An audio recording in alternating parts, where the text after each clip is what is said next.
नमस्कार। एक और भ्रष्टाचार आज मैं रिवील कर रहा हूं और ये भ्रष्टाचार शिक्षा विभाग से संबंधित है। मैं बात कर रहा हूं साइकिल वितरण योजना के विषय में।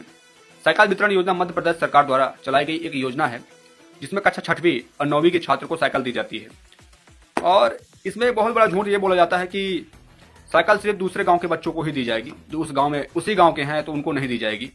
ये बिल्कुल झूठ बोला जाता है, क्योंकि जब मध्य प्रदेश साइकिल वितरण की जब मैं गाइडलाइन पढ़ता हूँ और आपको भी कुछ समय बाद मैं स्क्रीन पर ही पढ़ाने का प्रयास करता हूँ, उसमें ये बात जरूर लिखी है कि यदि विद्यालय से दूसरे गांव का बच्चा है, जिस गांव में विद्यालय स्थापित है, और दूसरे गांव से कोई बच्चा उसी विद्यालय में अध्ययन करने आता है तो साइकिल उसको दी जाएगी। जब ठीक है, यह पॉइंट सही है। और उसकी दूसरी पॉइंट भी लिखी हुई है। मैं दूसरी पॉइंट आपको पढ़ाने का प्रयास करता हूँ। दूसरी पॉइंट पढ़िए। चलिए अब आता हूँ सेकंड लाइन में, जिसके सेकंड पॉइंट कहती है ये बात तो ठीक है कि यदि दूसरे गांव का बच्चा है, विद्यालय पे जाता है, कक्षा 6वीं और 9वीं में दूसरे गांव के छात्र को साइकिल दी जाएगी। और सेकंड पॉइंट भी पढ़िए।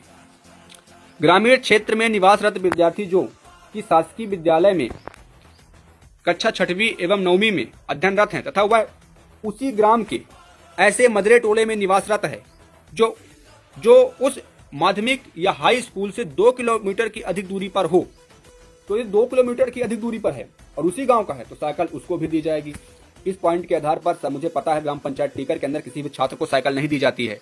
यदि सेकंड पॉइंट यदि लिखा है 2 किलोमीटर से दूरी इसमें लिखा है तो साइकिल देना ये एक बाध्यकारी प्रक्रिया है। परंतु यहाँ का विद्यालय प्रशासन टीकर का इस पॉइंट के आधार पर साइकिल नहीं देता है। हालांकि इससे मेरी बातचीत चल रही है और पता तो जब मध्य प्रदेश शासन की गाइडलाइन ये कहती है कि साइकिल देना है तो विद्यालय प्रशासन क्यों नहीं दे रहा है? अभी तक मेरे पास कागज नहीं थे तो विद्यालय प्रशासन बोलता था कि प्रमाण लाओ। हालांकि पहले भी ये बात मुझे पता थी, 2023 में मेरे पास कागज हाथ में आए थे, पर किसी कारणवश मैंने विद्यालय प्रशासन को कागज दे दिए थे, फिर मुझे कागज नहीं मिल पा रहा था। अब फिर मेरे पास कागज आया। हालांकि ये विद्यालय प्रशासन सालों से बच्चों को मूर्ख बनाता आ रहा है, अब ग्राम पंचायत टीकर की जनता को मूर्ख बनाता आ रहा है कि साइकिल नहीं मिलती। अब जो लिखा है तो भाई मिलना चाहिए, मेरा ये लिखा है तो भाई मिलना ही चाहिए। और ये पूरा का पूरा झोल का जो मैटर आता है, ये पूरा का पूरा झोल संकुल केंद्र चुआ से चालू होता है, फिर विद्यालयों में आता है और कुछ झोल जिला शिक्षा अधिकारी कार्यालय से भी हो रहा है, पर पूरे झोल का कारण संकुल केंद्र चुआ है। ये मेरा जहां तक अनुभव कहता है। और वहां एक चोर बैठा हुआ है जो एक पद पे चपरासी का है और काम बाबूगिरी करता है।